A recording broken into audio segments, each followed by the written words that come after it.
Olá, minha gente, tudo bem? Passando por aqui para que nós possamos falar hoje sobre um autor importantíssimo na teoria política, na ciência política e na filosofia política do século XIX, que é o francês Alexis de Tocqueville. Tocqueville nasce em 1805 e vem a óbito em 1859, então ele viveu pouco, praticamente ali a primeira metade do século XIX e os primeiros anos ali da década de 50, né, no mesmo século XIX.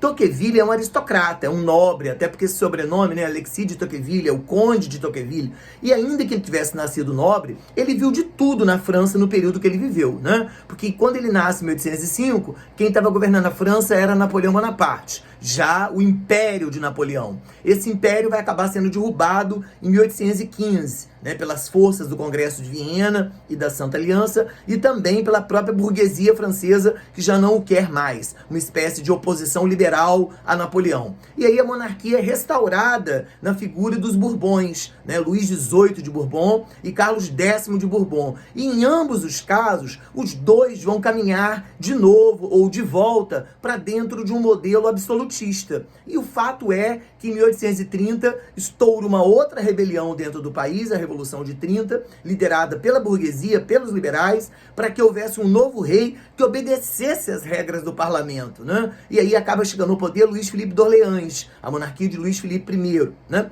Acaba que Luís Filipe de Orleans, ainda que institucionalmente tivesse chegado ao poder, colocado pelo parlamento, para que ele reinasse, mas não governasse, como no modelo inglês, e ele apenas reinaria, o parlamento governaria, ele também infringe as regras, começa a ser um rei autoritário. E o resultado disso é uma nova onda de rebelião, uma nova onda revolucionária, que vai acabar em 1848, levando Luís Napoleão, né? Luís Napoleão, que é sobrinho de Napoleão Bonaparte, ao poder em 1848.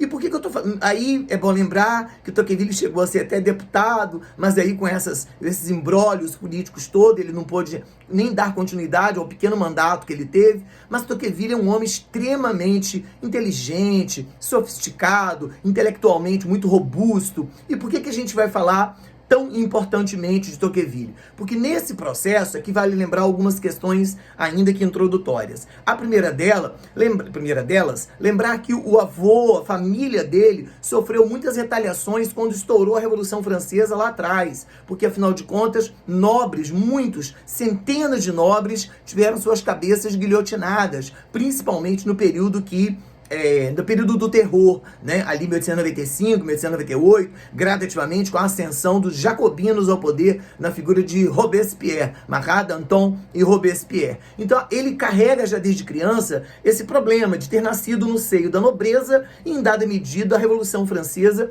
fez uma caça às bruxas de todos aqueles que eram nobres, de todos aqueles que eram aristocratas e que tinham de algum modo vínculos com o governo dos Bourbons que precedeu a chegada de Napoleão Bonaparte. Então, tem esse trauma familiar, esse histórico, né? E depois, é lógico, né? Há uma perseguição aos nobres, aos aristocratas. Tocqueville se distancia um pouco disso, porque ainda que nobre, ele decide fazer direito, estudar direito, formar-se em direito, o que seria hoje uma espécie de especialização na área do direito criminal, do direito penitenciário, do sistema carcerário, é isso que ele estuda, até que em 1830, com a chegada de Luís Filipe, ele recebe uma espécie de proposição, ele passa para o que seria uma espécie de Secretaria de Segurança do Estado francês, e ele recebe o convite para que ele fosse aos Estados Unidos para ele estudar o modelo carcerário americano, o modelo penitenciário americano, absorver de lá, dos Estados Unidos, aquilo que fosse de melhor para tentar implantar na França. E nesse período que ele fica nos Estados Unidos, obviamente Nova York, Chicago, Baltimore, Cleveland, Pittsburgh, que ele vai passando pelos Estados Unidos, ele fica entre 1831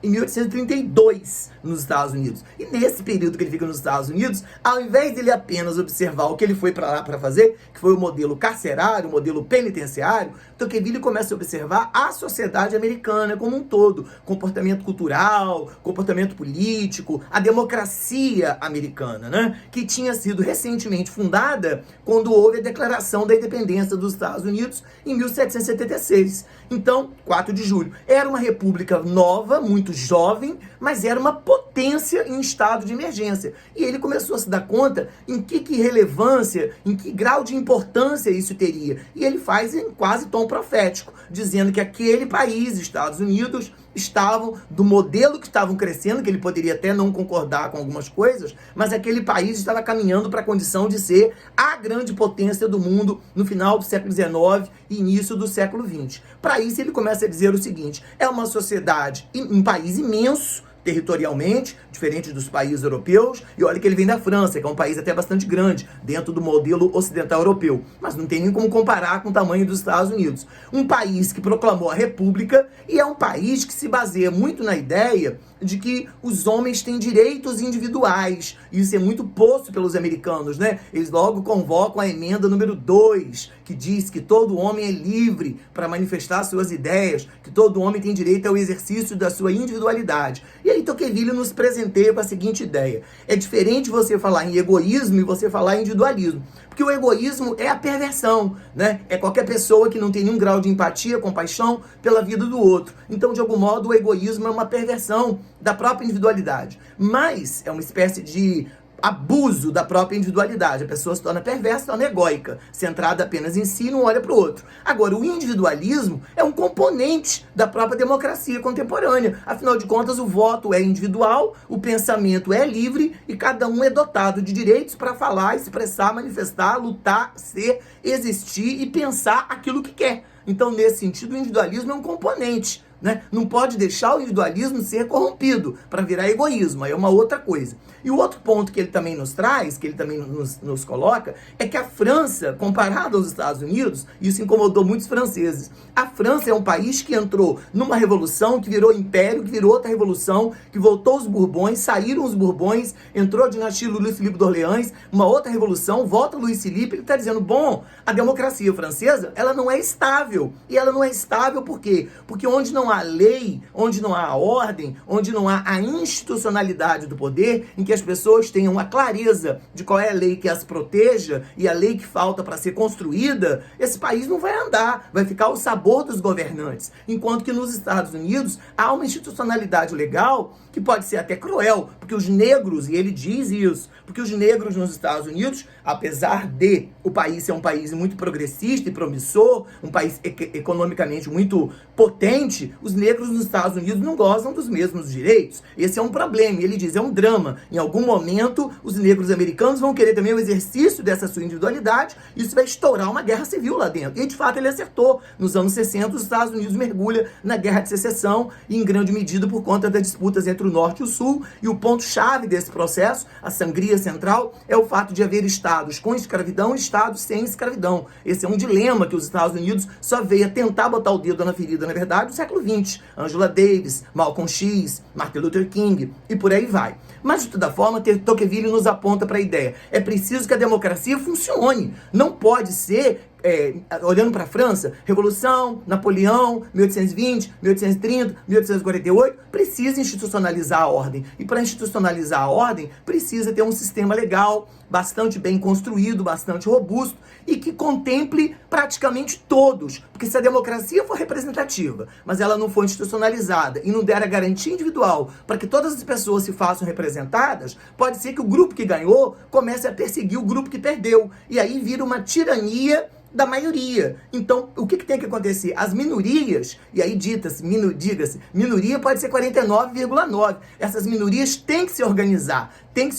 Associações, sindicatos, grupo de moradores, sei lá, a associação, como nos Estados Unidos já tinha, o Alcoólatras Anônimos, as pessoas têm que se organizar para garantir os seus direitos, para que na próxima eleição elas possam fazer presença e pressão para que os seus direitos também sejam contemplados. Democracia é a difícil arte de administrar o dissenso, de administrar a diferença. E aí, quando ele fala de diferença, é no sentido de corre-se o risco, democracia é a melhor coisa que o mundo contemporâneo pode ter criado. Mas a democracia sempre correrá riscos, porque o grupo que ganha, muitas vezes, começa a achar que aquele é patrimônio privado e acaba não atendendo os interesses dos grupos ditos minoritários. Então ele começa a dizer da necessidade desse aperfeiçoamento. Se você... aperfeiçoamento no sentido de atender as demandas de grupos minoritários e saber lidar com o diferente, o direito ao contraditório, o direito da existência do outro.